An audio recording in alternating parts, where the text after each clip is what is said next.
अगला अध्याय। शिव जी के किराता अवतार के प्रसंग में श्री कृष्ण द्वारा द्वैत वन में दुर्वासा के शाप से पांडवों की रक्षा। व्यास जी का अर्जुन को शक्र विद्या और पार्थिव पूजन की विधि बताकर तप के लिए सम्मति देना। अर्जुन का इंद्रकील पर्वत पर तप, इंद्र का आगमन और अर्जुन को वरदान। अर्जुन का शिव जी के उद्देश्य से पुनः तप में प्रवृत्त होना। तदनंतर पार्वती के विवाह प्रसंग में हुए जटिल नर्तक एवं द्विज अवतारों की, फिर अश्वत्थामा अवतार की बात कहकर नंदीश्वर जी आगे कहते हैं, बुद्धिमान सनत कुमार जी, अब तुम पिनाकधारी भगवान शिव के किरात नामक अवतार का वर्णन सुनो।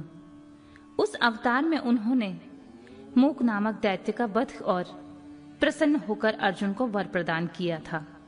जब सुयोधन ने महाबली पांडवों को जुए में जीत लिया, तब वे सती साध्वी द्रौपदी के साथ द्वैत वन में चले गए। वहीं वे पांडव सूर्य द्वारा दी गई बटलोई का आश्रय लेकर सुखपूर्वक अपना समय बिताने लगे। उसी समय सुयोधन ने आदर पूर्वक मुनिवर दुर्वासा को छल करने के प्रयोजन से पांडवों के निकट जाने के लिए प्रेरित किया। तब महर्षि दुर्वासा अपने 10,000 शिष्यों के साथ आनंद पूर्वक वहां गए। तब उन सभी पांडवों ने उनकी प्रार्थना स्वीकार करके दुर्वासा आदि तपस्वी मुनियों को स्नान करने के लिए भेजा। मुनीश्वर, इधर अन्न भाव के कारण वे सभी पांडव बड़े संकट में पड़ गए और मन ही मन प्राण त्याग देने का विचार करने लगे। तब द्रौपदी ने श्री कृष्ण का स्मरण किया। वे तत्काल ही वहां आ पहुंचे और शाक के पत्ते का भोग लगाकर उन सभी तपस्वियों को तृप्त कर दिया। फिर तो महर्षि दुर्वासा अपने शिष्यों को तृप्त हुआ जानकर वहां से चलते बने। इस प्रकार श्री कृष्ण की कृपा से उस समय पांडव संकट से मुक्त हुए। तदनंतर भगवान श्री कृष्ण ने पांडवों को शिव जी की आराधना करने की सम्मति दी। फिर व्यास जी ने भी आकर उन्हें शंकर के समाराधन का आदेश देते हुए कहा, शिव जी संपूर्ण दुखों का विनाश करने वाले हैं। वे भक्ति करने से थोड़े ही समय में प्रसन्न हो जाते हैं। इसीलिए सभी लोगों को शंकर जी की सेवा करनी चाहिए। वे महेश्वर प्रसन्न होने पर भक्तों की सारी अभिलाषाएं पूर्ण कर देते हैं, यहाँ तक कि वे इस लोक में सारा भोग और परलोक में मोक्ष तक दे डालते हैं। यह बिल्कुल निश्चित बात है। इसीलिए भुक्ति मुक्ति रूपी फल की कामना करने वाले मनुष्यों को सदा शंभु की सेवा करनी चाहिए, क्योंकि भगवान शंकर साक्षात परम पुरुष, दुष्टों के संहारक और सत्पुरुषों के आश्रय स्वरूप हैं। अब अर्जुन पहले दृढ़ता पूर्वक शक्र विद्या का जप करें, तब इंद्र पहले परीक्षा लेंगे, पीछे संतुष्ट हो जाएंगे। प्रसन्न होने पर वे सर्वदा विघ्नों का नाश करते रहेंगे और फिर शिव जी का श्रेष्ठ मंत्र प्रदान करेंगे। नंदीश्वर कहते हैं, मुने, इतना कहकर व्यास जी अर्जुन को बुलाकर उन्हें शक्र विद्या का उपदेश देने के लिए उद्यत हुए। तब तीक्ष्ण बुद्धि वाले अर्जुन ने स्नान करके पूर्व मुख बैठकर उस विद्या को ग्रहण कर लिया। फिर उदार बुद्धि मुनिवर व्यास ने अर्जुन को पार्थिव लिंग का पूजन का विधान बतलाकर उनसे कहा, पार्थ, अब तुम यहां से परम रमणीय इंद्रकील पर्वत पर जाओ और वहां जाह्नवी के तट पर बैठकर सम्यक रूप से तपस्या करो। यह विद्या आदर्श रूप से सदा तुम्हारा हित करती रहेगी। अर्जुन को ऐसा आशीर्वाद देकर व्यास जी पांडवों से कहने लगे, नृपश्रेष्ठो, अब तुम लोग भी धर्म पर दृढ़ बने रहो। इससे तुम्हें सर्वथा श्रेष्ठ सिद्धि प्राप्त होगी। इसमें अन्यथा विचार करने की आवश्यकता नहीं है। नंदीश्वर कहते हैं, इस प्रकार मुनिवर व्यास उन पांडवों को आशीर्वाद दे तथा शिव जी के चरण कमलों का स्मरण करके तुरंत ही अंतर्ध्यान हो गए।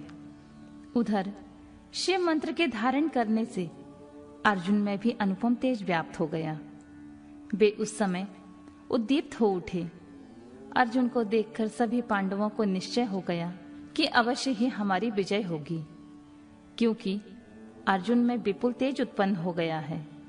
जब उन्होंने अर्जुन से कहा, व्यास जी के कथन से ऐसा प्रतीत होता है कि इस कार्य को केवल तुम ही कर सकते हो, यह दूसरों के द्वारा कभी भी सिद्ध नहीं हो सकता। अतः जाओ और हम लोगों का जीवन सफल बनाओ। तब अर्जुन ने चारों भाइयों तथा द्रौपदी से अनुमति मांगी। उन लोगों को अर्जुन के बिछोह का दुख तो हुआ, पर कार्य की महत्ता देखकर सभी ने अनुमति दे दी। फिर तो अर्जुन मन ही मन प्रसन्न होते हुए उस उत्तम पर्वत इंद्रकील को चले गए। वहां पहुंचकर वे गंगा जी के समीप एक मनोरम स्थान पर, जो स्वर्ग से भी उत्तम और अशोक वन से भी सुशोभित था, ठहर गए।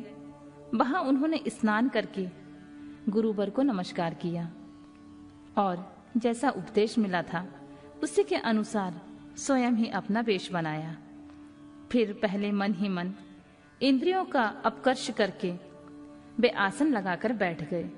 तत्पश्चात समसूत्र वाले सुंदर पार्थिव शिवलिंग का निर्माण करके उनके आगे अनुपम तेजु राशि शंकर का ध्यान करने लगे।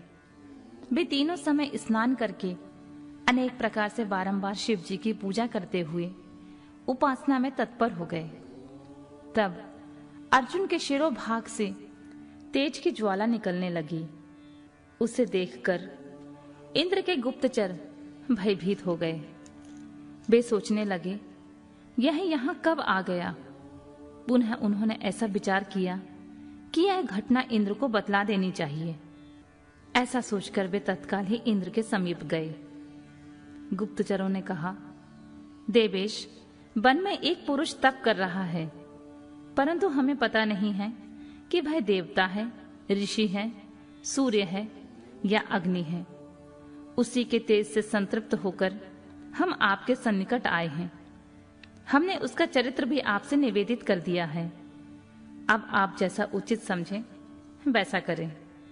नंदीश्वर कहते हैं, मुने, उन गुप्तचरों के यूं कहने पर इंद्र को अपने पुत्र अर्जुन का सारा मनोरथ ज्ञात हो गया। तब वे पर्वत रक्षकों को विदा करके स्वयं वहां जाने का विचार करने लगे। विप्रवर, इंद्र अर्जुन की परीक्षा करने के लिए वृद्ध ब्रह्मचारी ब्राह्मण का वेश बनाकर वहां पहुंचे। उस समय उन्हें आया देखकर पांडव पुत्र अर्जुन ने उनकी पूजा की और फिर उनकी स्तुति करके आगे खड़े हो पूछने लगे, ब्राह्मण, बतलाइए, इस समय कहां से आपका शुभ आगमन हुआ है। इस पर ब्राह्मण वेशधारी इंद्र ने अर्जुन को ऐसे वचन कहे जिससे वह तब से डिग जाए। पर जब अर्जुन को दृढ़ निश्चय देखा, तब अपने स्वरूप में प्रकट होकर इंद्र ने अर्जुन को भगवान शंकर का मंत्र बताया और उसका जप करने की आज्ञा दी। तदनंतर अपने अनुचरों को सावधानी के साथ अर्जुन की रक्षा करने का आदेश देकर वे अर्जुन से बोले, भद्र, तुम्हें कभी भी प्रमाद पूर्वक राज्य नहीं करना चाहिए, परम तब यह विद्या तुम्हारे लिए श्रेयस्कर होगी। साधक को सर्वथा धैर्य धारण किए रहना चाहिए। रक्षक तो भगवान शिव ही हैं। वे संपत्तियों और फल दोनों समान रूप से देंगे, इसमें तनिक भी संशय नहीं है। नंदीश्वर जी कहते हैं, मुने, इस प्रकार अर्जुन को वरदान देकर देवराज इंद्र शिव जी के चरण कमलों का स्मरण करते हुए अपने भवन को लौट गए। तब महावीर अर्जुन ने भी सुरेश्वर को प्रणाम किया और फिर वे अपने मन को वश में करके इंद्र के उपदेशानुसार शिव जी के उद्देश्य से तपस्या करने लगे।